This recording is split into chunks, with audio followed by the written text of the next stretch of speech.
वालेकुम दोस्तों, कैसे हैं आप सब। मैं ज़बीना फ़याज़ एक बार फिर आपके साथ तो मैं ले आई हुई एक और नया नावल। लेकिन नावल शुरू करने से पहले हमेशा की तरह कहूँगी, अगर आप मेरे चैनल पर नए हैं, अपने चैनल को सब्सक्राइब नहीं किया तो प्लीज़ चैनल को सब्सक्राइब करें, बेल आइकन को ज़रूर दबा दें। कमेंट करके ज़रूर बताएं कि नावल आपको कैसे लग रहे हैं मेरे पढ़े हुए, और साथ ही साथ अपने कॉन्टैक्ट्स में शेयर ज़रूर किया करें। तो जी, जैसे आप लोगों ने मुझसे रिक्वेस्ट की थी कि आप लोगों को हवेली based, multiple couple based, cousins based love stories चाहिए, तो ये भी एक लव स्टोरी है। इसकी रिक्वेस्ट मुझसे एक लिसनर ने की थी, और ये नावल की रिक्वेस्ट मेरे पास काफ़ी पहले से आई हुई थी, बट मेरा इनसे कांटेक्ट फिर से हो नहीं पा रहा था। और इस राइटर की मैंने जो है कुछ नावल्स ऑलरेडी पढ़ी हुई है। राइटर का नाम है ज़हरा बिन्ते खालिद। बहुत अच्छी नावल्स लिखती हैं, दास्तान हयात भी इन्हीं की नावल है। राह ज़ीस्त भी मैंने इनकी पढ़ी है, वो भी इन्हीं की नावल है। तो इन्होंने मुझे फिर माशाल्लाह से इस नावल की परमिशन दे दी जैसे ही मेरा कांटेक्ट हो पाया। तो जी, ये नावल का नाम है रंग मानूस, और इनका एक और नावल है, मुझे उसकी भी इजाज़त मिल गई है, तो दो नावल एक के बाद एक मैं पढ़ सकती हूँ। बट अगर उससे पहले जैसे कि मुझे रिसेंटली कुछ नावल्स के मैसेजेस आए थे ऐनुल हयात, राइटर ऐनुल हयात से, तो उनको मैंने मैसेज किया हुआ है, अब तक मुझे रिप्लाई नहीं मिला। और एक नावल था हमामा, जिसकी मेरे पास रिक्वेस्ट थी, लेकिन हमामा की जो राइटर है हाजरा इद्रिस, उन्होंने मना कर दिया। मुझे परमिशन देनी थी, उन्होंने डायरेक्ट मना कर दिया कि आप इस नावल को नहीं पढ़ सकते अपने चैनल के लिए। तो जैसे राइटर की मर्ज़ी, हमें उसी पर चलना होता है। अगर वो लोग इजाज़त ना दे तो हम नावल्स को पढ़ नहीं सकते, मतलब पढ़ सकते हैं बट हम चैनल पर ऑफ कोर्स पढ़कर अपलोड नहीं कर सकते, ठीक है। तो जिसकी मुझे परमिशन मिलेगी बस मैं वही पढ़ सकती हूँ, तो मैं इन्हीं तगदों में लगी रहती हूँ आप लोगों को और जब तक एक नावल फिनिश नहीं होता, आप जैसे कि पिछला नावल माशाल्लाह से 2 महीने से ज़्यादा हो गए, 73 पेजेस उसके बने, एपिसोड्स बने हैं। तो जब तक एक नावल कंप्लीट नहीं होता तब तक हम दूसरे नावल पर चल नहीं सकते, क्योंकि ऑफ कोर्स मेरे चैनल का नाम भी कंप्लीट नावल्स है, तो मुझे कंप्लीट नावल्स ही चाहिए होती है। तो और भी एक के बाद एक बहुत से नावल्स आप लोगों के लिए मैं लेकर आऊँगी, आप सबके रिक्वेस्टेड नावल ही वो होंगे इंशाल्लाह। तो फ़िलहाल हम इस नावल को स्टार्ट करते हैं, रंग मानूस by Zahra Binte Khalid, episode number 1। तो ये है इस नावल का पहला पेज। तो ये कज़िन बेस्ड है, लव स्टोरी है। इसके अंदर ज़ाहिर है जहाँ मोहब्बत है वहाँ नफ़रत भी होती है, थोड़ी बहुत मिसअंडरस्टैंडिंग भी होनी है। हवेली बेस्ड है, मल्टीपल कपल है, जैसे कि आप लोगों को पसंद है, लेकिन ये बहुत ज़्यादा बड़ा नहीं है, तो जल्दी जल्दी फिनिश हो जाएगा। तो हमें भी थोड़ा सा बड़े नावल के बाद थोड़ा छोटे नावल वाला ब्रेक मिल जाएगा। तो जैसे मेरे चैनल पर ब्रेक तो कभी होता नहीं है जो भी है, बड़ा नावल छोटा नावल यही चलता रहता है, इंशाल्लाह आगे भी चलता रहेगा और बिना ब्रेक के डेली एपिसोड्स आपको मिलते रहेंगे। तो इस नावल का नाम है रंग मानूस, ज़हरा बिन्ते खालिद। हवेली की दहलीज़ कुछ रंग निछावर होंगे, एहसास के रंग, मोहब्बत के रंग, शनासाई के रंग, रंग मानूस। तो देखते हैं, इन्होंने ये ईद पर लिखा था और ये 124 पेजेस का एक मुकम्मल नावल है, ईद स्पेशल। तो इंशाल्लाह आप सबको ज़रूर पसंद आएगा। तो हम शुरू करते हैं इस खूबसूरत से नावल को।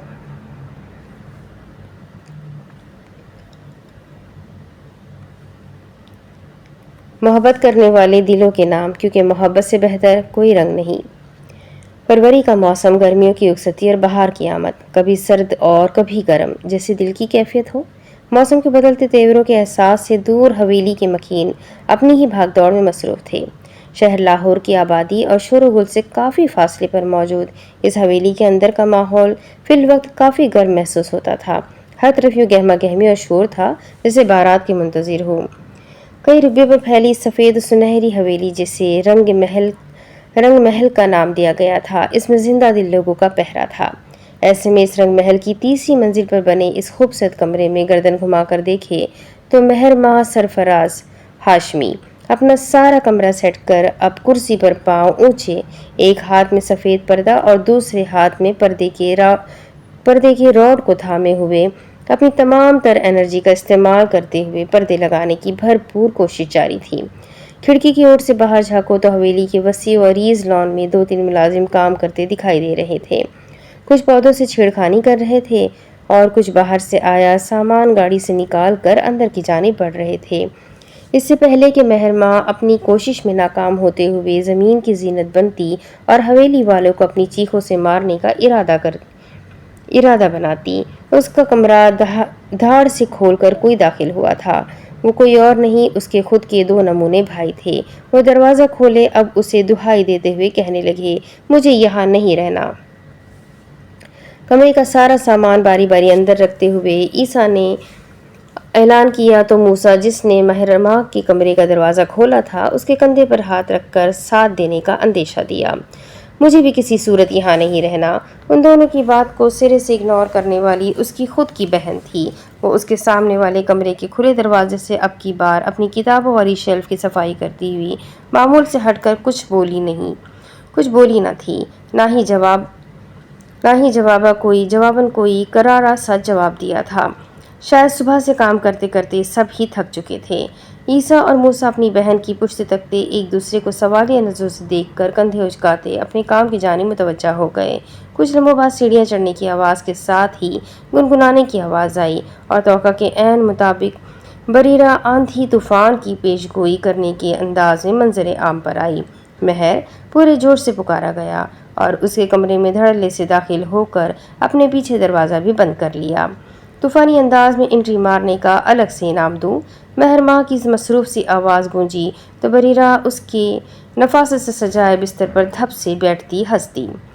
अरे, ऐसी एंट्रीज पर इनामात देने लगे तो फिर यह हवेली भी मेरे इनामात रखने के लिए छोटी पड़ जाएगी। बरीरा की शौक आवाज़ पर अब की बार महरमा ने रुख फेरा। भूरे बाल जोड़े में बंधे थे, चेहरे पर 2 आवारा लटें गर्दिश कर रही थी। स्याह खुली सी शर्ट के साथ हमरंग शलवार पहने वो अपनी सुनहरी आंखों से उसे देख कम घूर ज्यादा रही थी। चेहरे की रंगत गंदमी और सानोली के मिलाप की थी और नाक में दमकता छोटा सा हीरा उसके चेहरे पर सितारों सा चमक रहा था। वो खूबसूरत होना हो खुद में एक कशिश रखती थी, एक की देखने वाला एक लम्हे के लिए ठिठक जाता। जितनी लंबी तुम छोड़ती हो उतनी लंबी खुद होती तो क्या ही बात थी। मीठा सा तंज का नशा जारी हुआ तो बरीरा ने कोहनी केवल ड्रामाई अंदाज में उठते हुए बोला, 2 इंच लंबा होकर क्या उखाड़ लिया है तुमने। महरमा ने मुस्कुराकर अपनी सुनहरी आंखों को शौक़े से घुमाया, बालों की लटकों कानों के पीछे अड़सते हुए कहने लगी, 2 इंच लंबी होती तो ये सवाल पूछना ना पड़ता। हमेशा की तरह महरमा सरफराज हाशमी से लाजवाब कर चुकी थी।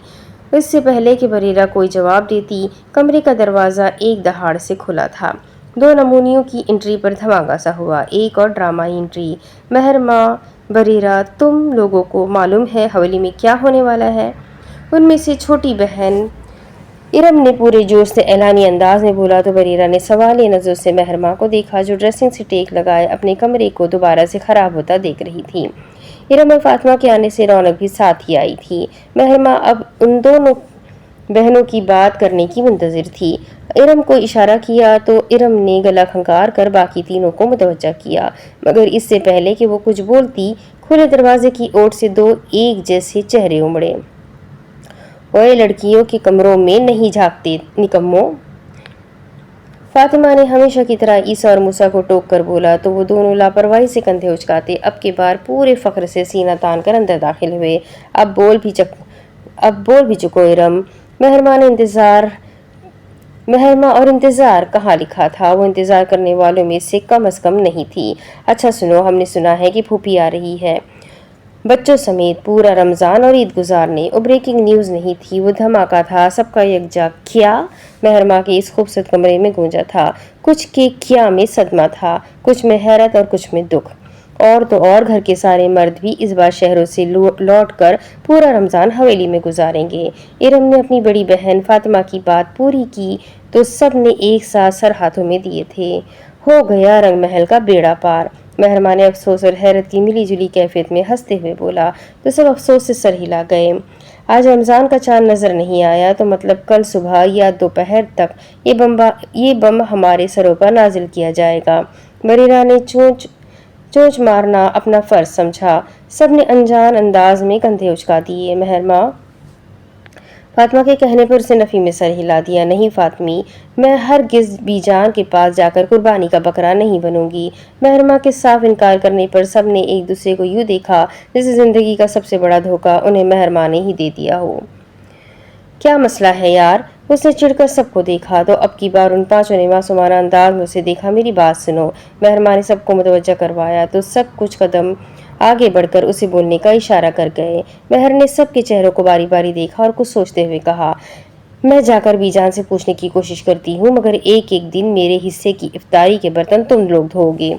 اس کی بات پر سب نے افسوس بھری نظروں سے اسے دیکھا، پھر ایک دوسرے کو تجسس نے اپنا کام دکھایا اور سب نے نہ چاہتے ہوئے بھی اس بات میں سر ہلا دیا۔ مہرمہ بغیر اپنے فائدے کے کوئی ڈیل کر ہی نہیں سکتی تھی۔ ان کے مان جانے پر مہر نے فخریہ تاثر ان کی خدمت میں پیش کیے۔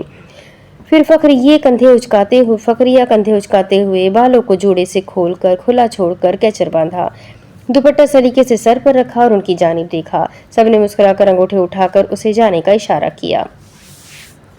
ایسا نہیں تھا مہرمہ ابھی جان کی فیورٹ تھی، نہیں، اس کی بھی اتنی ہی درگت بنتی تھی جتنی باقیوں کی بنتی تھی، مگر اسے بات کرنے کا ہنر آتا تھا۔ وہ بی جان سے باتیں منوانا جانتی تھی، جس وجہ سے سب کو لگتا تھا کہ وہ کسی حد تک بی جان کو باقیوں سے زیادہ عزیز ہے، مگر بی جان نے کبھی بچوں کے اندر کوئی فرق نہیں رکھا تھا۔ کچھ لمحوں بعد وہ پانچوں بی جان کے کمرے کے باہر کھڑے مہرمہ کے باہر نکلنے کے منتظر تھے۔ ایک دوسرے کو خاموش کروانے کے چکر میں وہ وہاں کافی شور کر چکے تھے، جسے سننے کے بعد مہرمہ کو ایک بھی بات بتائے بغیر بھی بی جان کمرے سے نکلنے کا اشارہ کر چکی تھی۔ مہرمہ نے باہر نکل کر دل سے سب کو ایک بار گالی دینا اپنا فرض سمجھا تھا، اور پھر کچھ دیر بعد وہ باقی کے نمونوں کو اکٹھا کرنے کے ارادے سے واپس مہرمہ کے کمرے میں جمع ہو چکے تھے۔ اس کا کمرہ وہ واحد کمرہ تھا جہاں رنگ محل کے 11 نمونوں کی ہر گول میز کانفرنس بیٹھا کرتی تھی۔ کچھ دیر بعد اس کمرے کے بند دروازے کو چیر کر باہر نکلتے کہے اس سفید حویلی میں رنگ بھر کر اسے سچ میں رنگ محل بنا رہے تھے۔ رنگ محل ایک اور نام سے جانا جاتا تھا، ہاشمی حویلی کے نام سے، کیونکہ اس میں ہاشمی خاندان بڑی شان و شوکت سے کئی سالوں سے رہائش پذیر تھے۔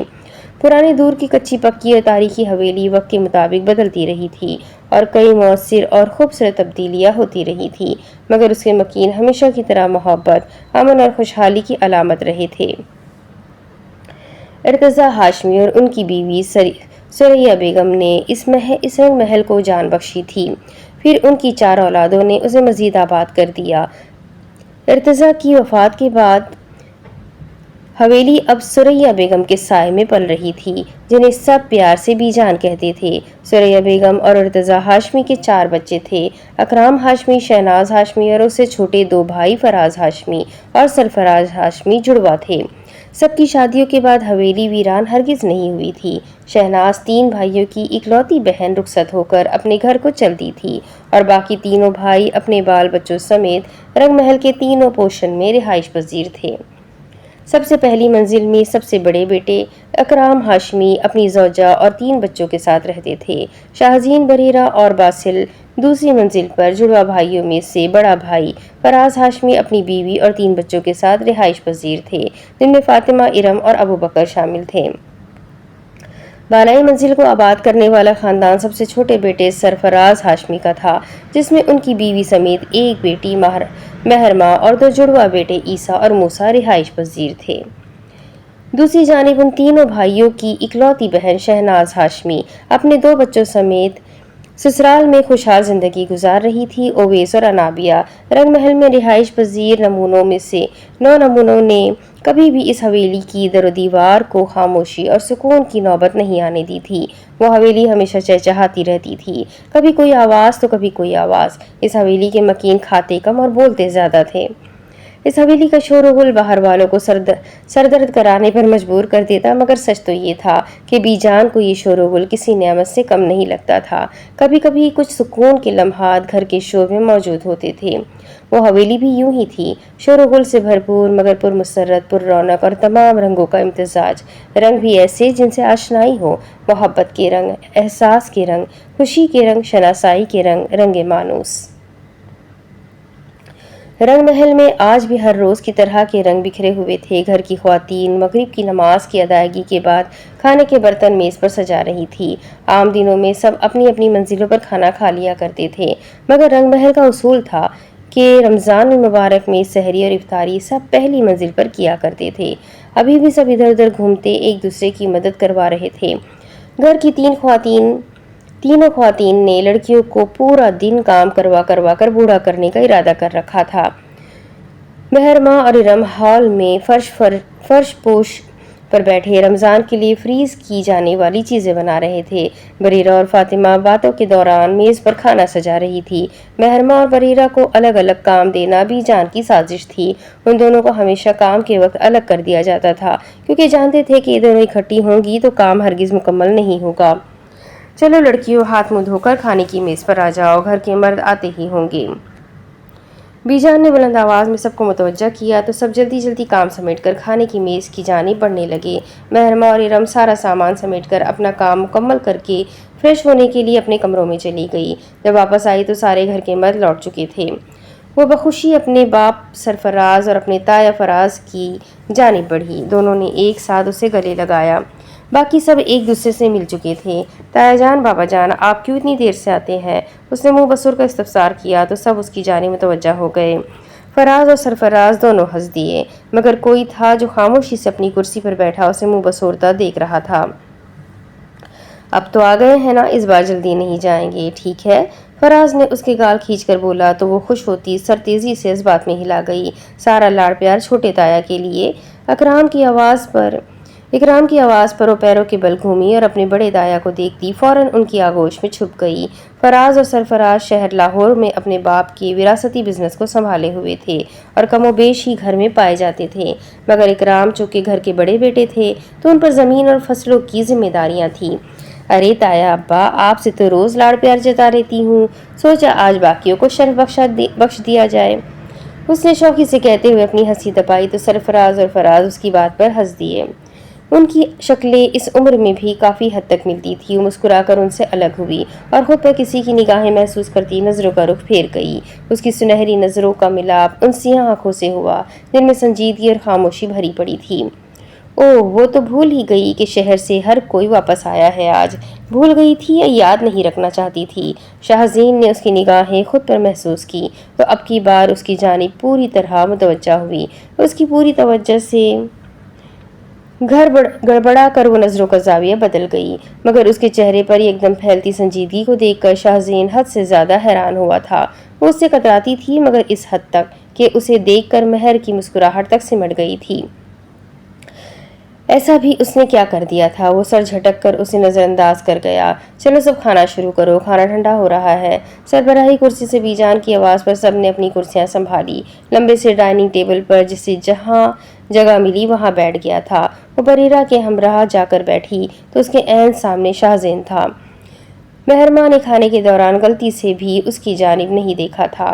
وہ آج بھورے رنگ کی شلوار قمیض پہنے ہوئے تھا، بال ماتھے پر بکھرے تھے اور چہرے پر سنجیدگی تھی۔ بازو کے کف فولڈ کر رکھے تھے اور بازو کی حرکت سے اس کے مضبوطی کسوتی بازو نمایاں ہوتے تھے۔ اس کی سیاہ آنکھیں اپنے اندر اتنی گہرائی سموئے ہوئے تھی کہ مہرمہ ایک سے دوسری بار اس کی آنکھوں میں نہیں دیکھ پاتی تھی۔ کل شہناز اپنے بچوں سمیت آ رہی ہے اور عید کر کے جائے گی۔ بی جان کی مضبوط آواز میں کیے اعلان پر سب بچوں کے حلق میں نوالا اٹکا تھا۔ ایسا نہیں تھا کہ انہیں اپنی پھپھو سے مسئلہ تھا، مگر ان کی اکلوتی پھپھو ہر بات کا بتنگڑ بنانے میں مہارت حاصل رکھتی تھی، جس کی وجہ سے گھر کا ماحول کچھ لمحوں میں گرم ہو جایا کرتا تھا۔ وہ باتیں دل میں رکھ کر صحیح موقع آنے پر طنز کے تیر نشر کرتی تھی۔ اس کی طنز تاریز والی عادت سے ہر کوئی خار کھاتا تھا۔ گھر کی تینوں خواتین کو اس چیز کی عادت ہو چکی تھی اور وہ اپنی نند کو اس کی خفا مزاج سمیت قبول کر چکی تھی، مگر اس گھر کے 9 سیمپل آج بھی اپنی پھپھو کی عادت کو قبول نہیں کر پائے تھے۔ 1 ماہ، وہ بھی رمضان کا۔ سب ٹھیک ہے بی جان؟ بی جان سے سوال کرنے کی ہمت بس اکرام ہی کر سکتے تھے۔ ہاں سب ٹھیک ہے، میرے بلائے پر ہی سب چھوڑ چھاڑ کر آ رہی ہے، بی جان نے اپنے اصلی نرم انداز میں بولا تھا، مگر ان کے لہجے میں اقتدار تھا۔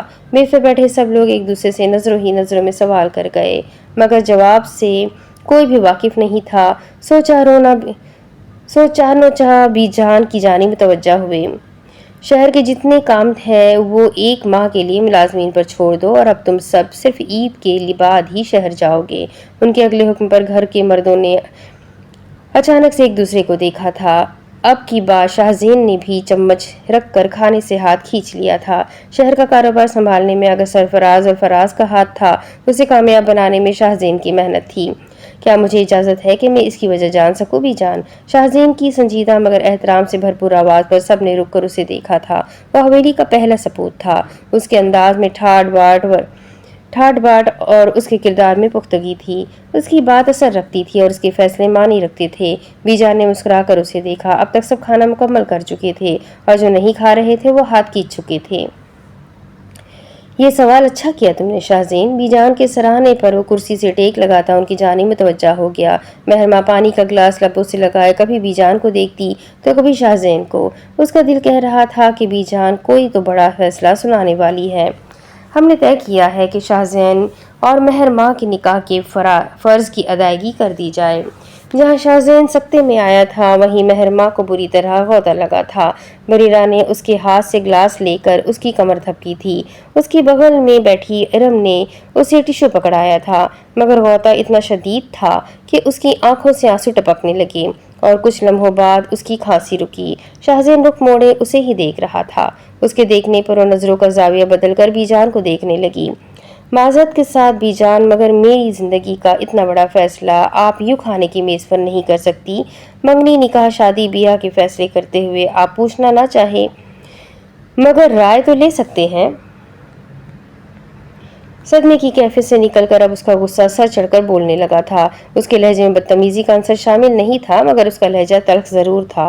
शाहज़ेन खामोशी से उसके माथे के तेवर देख रहा था। जहाँ तक उसे याद था वो कुछ साल पहले तक शायद उसे पसंद करती थी और अब वो ऐसी बात पर यूँ उछल रही थी जैसे ये रिश्ता उसे किसी तौर पर कबूल ना हो। वो खामोश नजरों से बस उसे देखे गया। ऐसा क्या हुआ था, ऐसा क्या बदल गया था? ये फैसला खाने की मेज़ पर नहीं हुआ महर, इसमें तुम दोनों के वालिदीन की रजामंदी शामिल है और तुम दोनों समेत हवेली का हर फर्द जानता है कि तुम दोनों का बचपन से रिश्ता तय है। तुम्हें जल्दी शादी से मसला है तो बता दो कि अभी सिर्फ निकाह होगा। बता दो कि अभी सिर्फ निकाह होगा और जब तुम्हारा जहन इस हकीकत को कबूल कर लेगा और तुम्हारी पढ़ाई मुकम्मल हो जाएगी तभी शादी होगी। बीजान का लहजा तहकुम लिए हुए था, दो टोक और साफ, मगर दूर अंदर कहीं एक नरमी मौजूद थी जो छुपाए नहीं छुपती थी। सरफराज ने अपनी बेटी को देखा जिसके माथे पर मौजूद बल इस बात की वजाहत थे कि उसे किसी तौर पर यह बात पसंद नहीं आई थी। ये सच था कि उन दोनों का बचपन से रिश्ता तय था, मगर न जाने क्यों अब उसका दिल नहीं मानता था। वो बातें, वो तंज, ताने, वो तजलील वो आज भी नहीं भूली थी। बरीरा ने उसके हाथ पर अपना हाथ रखकर उसे ठंडा रहने का इशारा किया। महर ने एक नज़र उठाकर शाहज़ेन को देखा था जो बड़ी फुर्सत से उसे ही देख रहा था। गुस्से में उबाल आया और वो बीजान की जानिब मुतवज्जा हुई। ज़रूरी नहीं कि हर तयशुदा रिश्ता निभाया जाए। मुझे शादी नहीं करनी बीजान, वो कहकर किसी को भी देखे बगैर मेज से उठ गई थी। उसका रुख सीढ़ियों की जानिब था। बरीरा फौरन उसके पीछे उठने लगी तो बीजान के इशारे पर बैठ गई। उसे कुछ वक्त दो अकेले में। बीजान की आवाज़ में परेशानी थी। मेहरमान ने कभी उनकी बात की नफ़ी नहीं की थी, हमेशा उनकी बात का मान रखा था और आज सबके सामने वो जिस तरह इस रिश्ते की और इस फैसले की नफ़ी करके गई थी वो ना सिर्फ बीजान के लिए काबिल तशवीश था बल्कि घर का हर फर्द उसके अंदाज पर हैरान रह गया था। महर कुछ भी हो सकती थी मगर बदतमीज नहीं। दूसरी जानिब शाहज़ेन सर झुकाए अभी हुए इनकार की वजह सोच रहा था। उनका रिश्ता शुरू से तय था। महरमा को कोई मसला भी नहीं था, मगर अब शाहज़ेन तुम दोनों की कोई बात हुई है, कोई लड़ाई? इकराम ने संजीदगी से पूछा तो उसने सर उठाकर अपने बाप को देखा, फिर उनसे कुछ फासले पर बैठे अपने चाचू को देखा और धीरे से नफ़ी में सर हिला दिया। सारे बच्चे आहिस्ता आहिस्ता मेज से उठने लगे। घर की ख्वातीन एक दूसरे को सवालिया निगाहों से देख रही थी। मैं बात करूंगी महरमा से, न जाने क्या हुआ है। मिसेस सरफराज के कहने पर सरफराज ने नफ़ी में सर हिलाया। नहीं तुम छोड़ो, मैं बात करूंगा। सरफराज की बात को रद्द करने वाले इकराम थे। आप दोनों रहने दें, मैं खुद अपनी बेटी से पूछ लूंगा। इकराम की बात पर सबने इस बात में सर हिला दिया। बीजान परेशान सी बैठी महरमा के रवैये के बारे में सोचने लगी और शाहज़ेन वो उस इनकार पर गुस्सा करने के बजाय खामोशी से बैठा बस ये सोच रहा था कि कितना अरसा हुआ है उसके और महरमा को तसल्ली से बात किए। शायद काफ़ी अरसा। वो ज़्यादातर अपने दोनों चाचों के साथ शहर में ही पाया जाता था। महीने में 2 से 3 बार चक्कर लगता था और ऐसे में वो हमेशा अपने बहन भाइयों और बाकी कजिन्स के साथ लाजमी वक्त गुजारा करता था। कई बार महर उनके साथ जाने से इनकार कर देती और कमोबेश जब वो बरीरा की वजह से चली जाती तब वो खामोशी से सारा वक्त गुजार देती। उसने ये सोचकर कभी ध्यान नहीं दिया कि शायद अब वो कम बोलती है, मगर आज वहाँ इस मेज़ पर इनकार सुनने के बाद शाहज़ेन को एहसास हुआ था कि महरमा बाकियों के लिए कभी नहीं बदली थी। वो आज भी वैसी ही चुलबुली और जिंदा दिल थी। अगर किसी को देखकर उसकी मुस्कुराहट सिमट जाती थी तो वो शाहज़ेन था। یہ سوچ کر ہی اس کے ماتھے پر بل پڑنے لگے۔ آخر اس نے ایسا کیا تھا کہ مہر اس سے اتنا ناراض تھی۔ گلا شکوہ کرنے کی بجائے وہ اسے ایک لمبے عرصے سے خاموش جنگ لڑ رہی تھی۔ پانی کا گلاس لبوں سے لگاتا وہ اب کی بار گہری سوچ میں مبتلا تھا۔